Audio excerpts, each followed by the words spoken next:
ada teknik dan inovasi untuk sukses. Yang ada adalah keyakinan dan keberanian.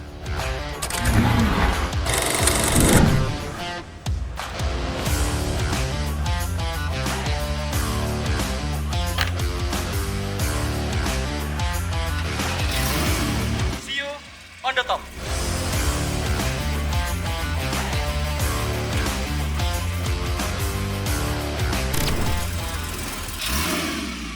Hai, saya Rangga Hadiputra.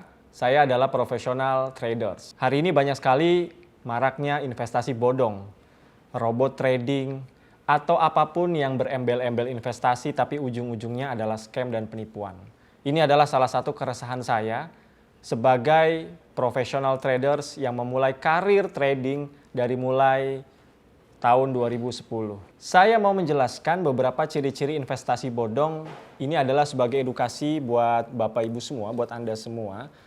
Apabila Anda ingin memutuskan untuk berbisnis dalam dunia trading, maka harus diwaspadai beberapa ciri-ciri investasi bodong.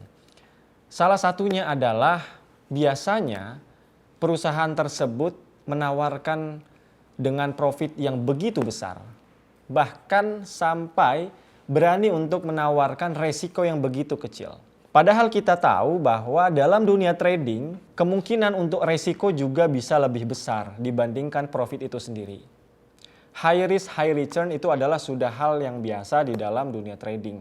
Tapi apabila ada sebuah perusahaan yang menawarkan investasi dengan keuntungan yang begitu besar, namun dengan resiko yang kecil, itu patut diwaspadai bahwa itu adalah ciri-ciri investasi bodong.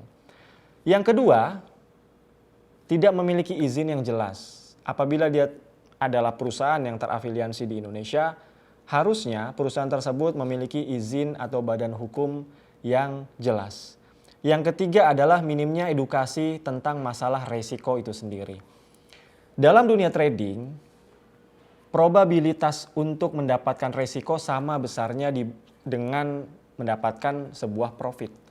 Hari ini kita saksikan dan saya sendiri menyaksikan dan banyak juga menganalisa beberapa traders di luar sana, ada satu yang kurang dalam mengedukasi sebenarnya, yaitu mengedukasi masalah resiko.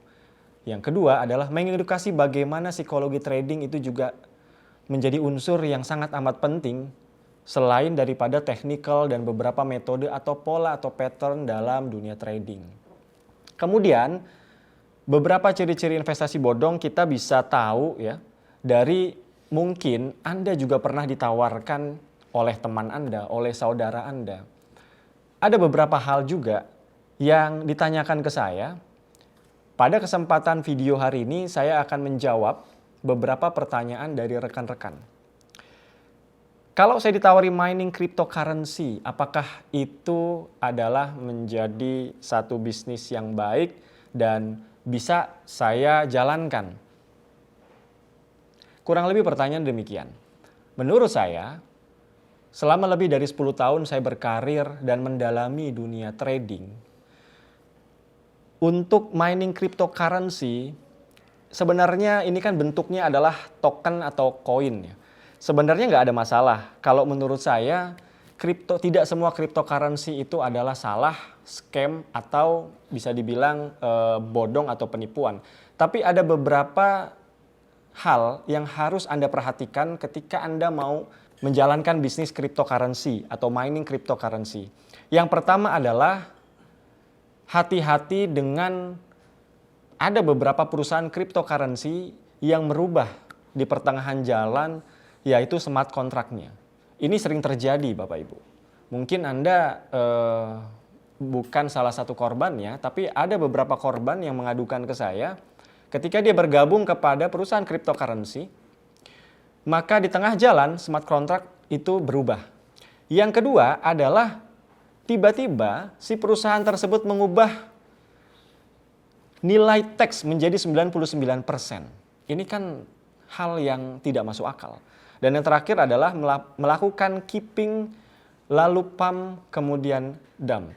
Mungkin ini adalah hal yang sangat lebih dulu ya Anda waspadai dibandingkan Anda berpikir untuk profitnya. Maka seringkali saya mengatakan bahwa dalam dunia trading maupun investasi itu memiliki pola yang sama atau pola yang mirip. Yang pertama, Anda harus mengedepankan tentang bagaimana saya memahami atau teredukasi dengan resiko itu sendiri. Dalam dunia trading maupun investasi, jangan pernah Anda menginvestasikan uang yang dimana uang itu sebenarnya uang aktif ya, apalagi uang kebutuhan Anda sehari-hari. Ini adalah cikal bakal Anda akan mendapatkan penyesalan di kemudian hari. Banyak orang bilang yang namanya trading atau investasi itu harus menggunakan uang, istilahnya uang segar gitu ya. Nah memang benar, jadi uang yang ditradingkan harus sudah siap Anda untuk kehilangan suatu saat nanti. Bicara resiko, rekan-rekan semua, resiko atau loss dalam dunia trading itu adalah salah satu rangkaian dalam trading itu sendiri. Sama seperti ketika kita bernafas. Tidak mungkin kehidupan terjadi atau saya bisa hidup ketika saya bernafas saja, tidak mengeluarkan nafas. Karena menarik dan menghembuskan nafas adalah dua hal yang tidak bisa dipisahkan. Sama seperti dunia trading. Ya. Dunia trading kan sebenarnya dualisme. Kalau Anda pelajari lebih dalam lagi, dalam dunia trading apapun pairs-nya, ya, apapun konsepnya, sebenarnya dalam dunia trading di market kita hanya melihat dua hal, buy or sell, untung atau rugi, profit or loss, hanya itu saja sebenarnya. Jadi menurut saya, apabila ada orang yang menamakan dirinya expert dalam dunia trading, maka harus dicek background-nya, harus dicek jejak intelektualnya. Apakah dalam dunia trading itu mereka trading atau expert di beberapa pairs, atau memang kalau mengaku expert hanya fokus di satu pairing saja. Karena menurut pemahaman saya, yang namanya expertise itu hanya satu. Tentunya kalau mobil saya ini harus saya masukkan ke dalam bengkel, maka saya harus memastikan bahwa bengkelnya memang expert untuk memperbaiki mobil saya. Memang itu bengkel diperuntukkan untuk membetulkan mobil. Bukan memang dia jago juga di mobil, tapi jago juga di motor. Karena dalam hidup ini yang namanya expertise itu hanyalah satu bidang saja. Saya sejak tahun 2010, saya mengamati berbagai hal dinamika dalam dunia trading. Profit and loss itu sudah pernah saya jalani dan saya alami. Namun satu kesimpulan yang itu bisa menjadi dasar fundamental keilmuan saya yang hari ini saya bagikan ke rekan-rekan semua adalah tentang satu hal. Bahwa tidak ada rumus pasti untuk sukses dalam trading. Yang kedua, bedakan Anda sukses dalam trading dengan Anda sukses mengelola keuangan Anda.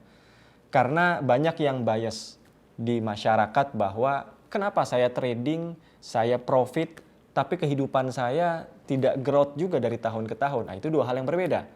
Banyak juga yang mengeluhkan kenapa saya menggunakan cara-cara master trader lainnya, tapi di mereka profit, di saya loss. Itu juga dua hal yang berbeda. Jadi di sini Anda harus benar-benar memahami bahwa tidak ada cara pasti untuk sukses dalam trading. Sejauh pengalaman dan pemahaman saya, yang harus pertama kali Anda pelajari bukanlah ilmu teknikalnya, konsep dalam melakukan trading. Tapi yang pertama kali Anda harus perdalam dan pelajari adalah psikologi dalam tradingnya. Mengapa? Karena sebenarnya trading yang kita lakukan di virtual, di online, itu sama seperti dunia trading pada umumnya, penjualan. Karena trading ini kan artinya adalah sebuah transaksi atau penjualan. Mindsetnya pasti sama, hanya beda caranya saja. Dimana kalau zaman konvensional, kalau saya punya barang, saya harus ketemu buyer, kemudian saya bisa jual. Tapi kalau di dunia sekarang, di dunia yang serba teknologi atau virtual, maka itu lebih dipermudah dalam mekanisme tradingnya. Dan yang kedua, mengapa banyak orang yang sering profit tapi kehidupannya tidak berubah atau tidak financial freedom? Itu adalah dua hal yang berbeda. Karena sukses dalam trading dengan mengelola keuangan dengan baik itu adalah dua keilmuan atau dua hal yang berbeda. Tips dari saya untuk Anda trader pemula, apabila Anda ingin memutuskan terjun dalam dunia trading, lupakan itu teknik. Apalagi Anda jago dalam menghafal nama-nama, teknik, indikator, konsep. Saya saja kalau Anda tanya, apakah Pak Rangga ini hafal semua teknik atau konsep trading? Saya katakan tidak. Saya malah lebih mengenal dan lebih hafal tim saya. Saya sendiri tidak mengenal apa itu moving average dan segala macam. Karena buat saya, sejauh pengalaman yang selama ini saya lakukan dan terbukti profit, bahwa indikator atau apapun itu tidak bisa menjamin Anda sukses dalam trading. Ingat rekan-rekan semua, bahwa kita trading di dalam dunia market yang volatilitasnya setiap hari pasti akan selalu ada. Jadi saya sering menganalogikan, ketika Anda melakukan peperangan, Anda perang dengan orang. Ketika peperangan dilakukan jarak dekat, Anda punya dua senjata. Pertama adalah basoka, yang kedua adalah celurit atau pisau. Ketika peperangan jarak dekat, pertanyaan saya, Anda menggunakan senjata yang mana? Yes, memang basoka adalah salah satu senjata yang mematikan, lebih mematikan daripada celurit atau pisau. Tapi amat sangat bodoh ketika peperangan jarak dekat, Anda menggunakan basoka. Karena butuh waktu berapa sepersekian menit Anda mengeluarkan, mengokang dan sebagainya. Tentu Anda menggunakan senjata pisau, samurai, ya, atau sejenisnya yang memang digunakan, diperuntukkan untuk jarak dekat. Ketika peperangan dilakukan jarak jauh, baru Anda menggunakan basoka. Itu adalah filosofi dari indikator. Semakin Anda melekat dan mempertaruhkan profit Anda pada indikator, disitulah awal mula Anda loss. Jadi saran saya adalah lupakan indikator, lupakan teknik-teknik yang mainstream. Jika Anda memang benar-benar mau sukses dalam trading dan ujung-ujungnya memberikan kebebasan finansial Anda, yang pertama kali Anda bentuk adalah mindset dalam melakukan trading dan perkuat psikologi. Saya Rangga Hadiputra, see you on the top.